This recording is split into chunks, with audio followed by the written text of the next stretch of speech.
Hello everyone, আসসালামু আলাইকুম। আবারও হাজির হয়ে গেলাম নতুন একটা রেসিপি নিয়ে।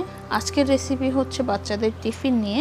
আমার মনে হয় আমার মতো আপনারা সবাই চিন্তিত থাকেন বাচ্চাকে কী টিফিন দিব, কী দিলেও পছন্দ করবে, সেরকম সেই সমস্যার সমাধান নিয়ে আমি আজকে চলে আসলাম আপনাদের সাথে একটা রেসিপি শেয়ার করতে, যেটা সপ্তাহের একদিন আমি আমার বাচ্চাকে এটা দিয়ে থাকি, যেটা ও খুব পছন্দ করে। আশা করি আপনার বাচ্চাও পছন্দ করবে। আমার বাচ্চা খাবার নিয়ে খুব বেশি খুঁতখুঁতে, তো ওর যেহেতু এটা পছন্দ, আমার বিশ্বাস আপনাদের সব বাচ্চাদেরও পছন্দ হবে। এখানে অ্যাকচুয়ালি আমি নুডলস পাস্তাটা ওকে করে দিই টিফিনে, যেটা টেস্ট আসলেই অনেক ভালো হয়। তো আমি যেভাবে করি আপনাদের সাথে সেই রেসিপিটাই শেয়ার করলাম। আমি ওর টিফিনে একটা নুডলস এবং একটা কলা দিয়ে আমি ওর টিফিনটা রেডি করে ফেললাম। তো চলুন এবার আমি আপনাদেরকে নিয়ে যাই আমার কিচেনে, আমি কিভাবে এটা তৈরি করলাম সেই রেসিপিটা শেয়ার করার জন্য।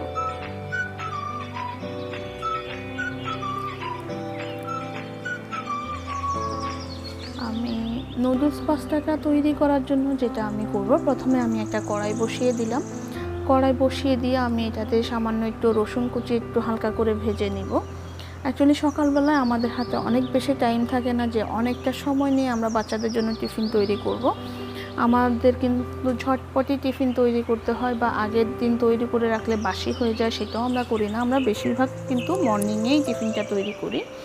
তো আমি এখানে একটা পেঁয়াজ কুচি দিয়ে দিচ্ছি। পেঁয়াজটাকে হালকা একটু ভেজে নিব, একদম ব্রাউন করব না, জাস্ট হালকা ভেজে সফট করে নেব, এতটুকুই। আপনারা চাইলে এই পর্যায়ে কিছু সবজি ইউজ করতে পারেন। আমার বাচ্চারা সবজি পছন্দ করে না, ও অ্যাকচুয়ালি সবজিটা তেমন খেতে চায় না, সেজন্য আমি এখান থেকে সবজিটা স্কিপ করলাম।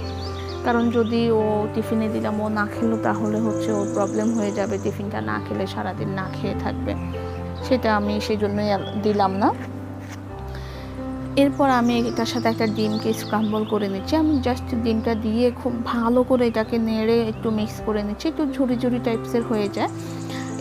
এই কাজটা অবশ্যই একটু দ্রুত করবেন। আমি ডিমের জন্য যেটুকু পরিমাণ লবণ প্রয়োজন ঠিক ততটুকু পরিমাণে লবণ এখানে দিয়ে দিচ্ছি, কারণ আমরা নুডলসের জন্য লবণ দিব না, কারণ আমরা এখানে নুডলসটা লবণ দিয়ে অলরেডি সিদ্ধ করেছি। তারপরে ম্যাগি নুডলসের সাথে যে মশলাটা ছিল, আমি ওই মশলাটা এখানে ইউজ করে নিচ্ছি।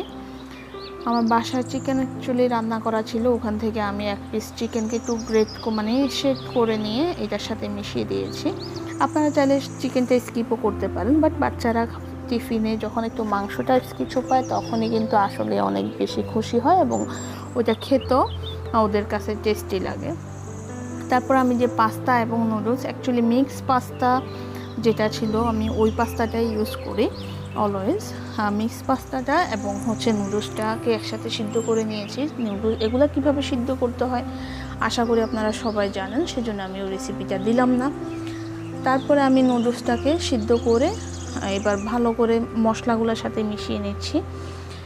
এবার এখানে একটা কথা হচ্ছে কি, নুডলস সিদ্ধ করার পরে অবশ্যই তো পানি দিয়ে, আপনারা পানি যদি তেল ইউজ করেন তাহলে সবচাইতে বেশি ভালো। পানি দিয়ে ওয়াশ করার পরে একটু তেল মিক্স করে রাখবেন, তাহলে নুডলসটা অনেক ঝরঝরা থাকে, একটু চাউমিন টাইপসের হয়ে যায়। এখন যে পাস্তার সাথে যে মশলাটা ছিল, আমি ওই মশলার পুরো প্যাকেটটাই এখানে দিয়ে এটাকে খুব ভালো করে মিশিয়ে নিচ্ছি। আমি এখানে কোনো রকম সয়া সস বা সস ইউজ করছি না, কারণ আমার বাচ্চা ওইগুলোর টেস্ট পছন্দ করে না। যদি আপনার বাচ্চারা খেতে চায় তাহলে একটু সয়া সস এবং একটু টমেটো সস আপনারা এখানে ইউজ করতে পারেন। ও পছন্দ করে না বিধায় আমি এটা স্কিপ করলাম, বাট সসগুলো ইউজ করলে কিন্তু টেস্টটা আরেকটু ভালো হয়, আরেকটু ডিফারেন্ট হয়। তো অ্যাকচুয়ালি যার যেভাবে পছন্দ সে ওভাবেই খেতে অভ্যস্ত, আমি এভাবেই করি, আপনারা চাইলে ওটা অ্যাড করতে পারেন। আমি এখানে এক্সট্রা কোনো লবণ দিচ্ছি না, কারণ মশলাগুলোর সাথে প্রচুর লবণ থাকে। আমি এখানে অ্যাড করছি 3-4টা কাঁচামরিচ আমি এখানে অ্যাড করে দিচ্ছি হালকা ঝালের জন্য। এটা থেকে ঝাল বেরোবে না, হালকা একটা ফ্লেভার আসবে, সেটার জন্যই। আমার রান্না কিন্তু অলমোস্ট কমপ্লিট। এখানে আমি একটু সিক্রেট মশলা ইউজ করছি, সেটা হচ্ছে আমি 1 চা চামচ চিকেন পাউডার এখানে অ্যাড করলাম।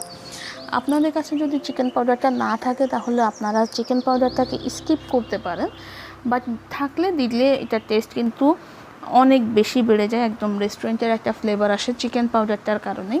আমার রান্না কমপ্লিট। এবার আমি কিন্তু টিফিন অলরেডি রেডি করে ফেলেছি। এবার আমি আপনাদেরকে সার্ভ করে দেখাচ্ছি। আমি বাচ্চার টিফিনটা রেডি করে ফেলেছি বক্সে, যেটা আমি ফার্স্টে দেখিয়ে দিয়েছিলাম। এখন আমি বাকি যেটুকু ছিল ওইটুকু আমি বাচ্চার যেটা ছিল আমি ওনাকে সার্ভ করেছিলাম, যা ওনারও খুব পছন্দ হয়েছে।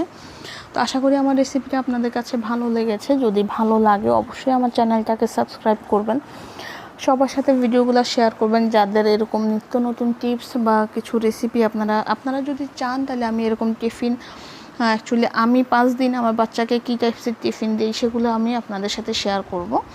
তো সব ভিডিও দেখতে হলে অবশ্যই বেল বাটনটাকে কিন্তু অল করে দিতে হবে, তাহলে প্রতিটা ভিডিও নোটিফিকেশান আপনাদের কাছে চলে যাবে।